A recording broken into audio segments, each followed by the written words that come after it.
मित्तल भवन की सुबह उस दिन सामान्य दिख रही थी, लेकिन किसी को अंदाजा नहीं था कि कुछ ही देर में एक ऐसी घटना होने वाली है जो पूरे परिवार की दिशा बदल देगी। कहानी की शुरुआत उसी पल से होती है जब निहारिका और दादी मिलकर एक खतरनाक योजना बनाते हैं। उनका मकसद साफ था, किसी भी तरह राध्या को रास्ते से हटाकर प्रथम को हमेशा के लिए उससे दूर कर देना।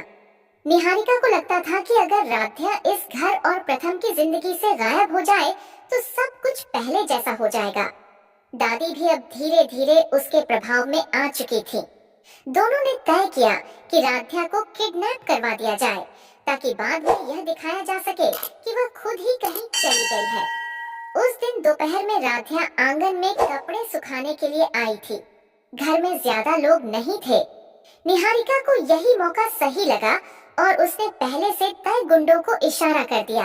कुछ ही मिनटों में दो आदमी चुपचाप घर के पिछले दरवाजे से अंदर घुस आए। उन्होंने चारों तरफ देखा और धीरे धीरे राध्या की तरफ बढ़ने लगे। राध्या को शुरू में लगा कि शायद कोई काम करने वाले लोग होंगे, लेकिन जब उनकी नजरों में अजीब सी जल्दबाजी दिखाई दी तो उसे शक हुआ। उसने पूछा कि वे कौन है, लेकिन जवाब देने के बजाय वे उसके करीब आने लगे।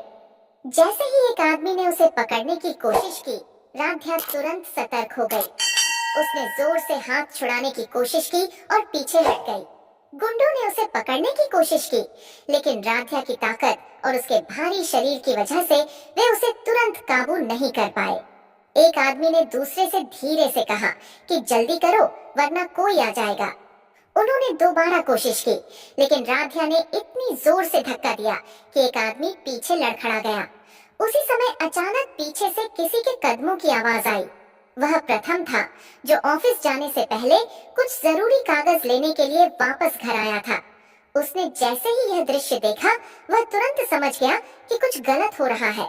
उसने बिना एक पल गंवाए उन लोगों को रोकने की कोशिश की। प्रथम ने उनमें से एक को पकड़कर पीछे खींच लिया और जोर से पूछा कि वे लोग कौन हैं और घर में क्यों घुसे हैं।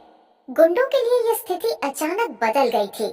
उनका असली निशाना राध्या थी, लेकिन अब उनके सामने प्रथम खड़ा था, जो उन्हें रोकने की कोशिश कर रहा था। उनमें से एक ने गुस्से में कहा कि जल्दी फैसला करो वरना मामला बिगड़ जाएगा। उसी समय उन्हें लगा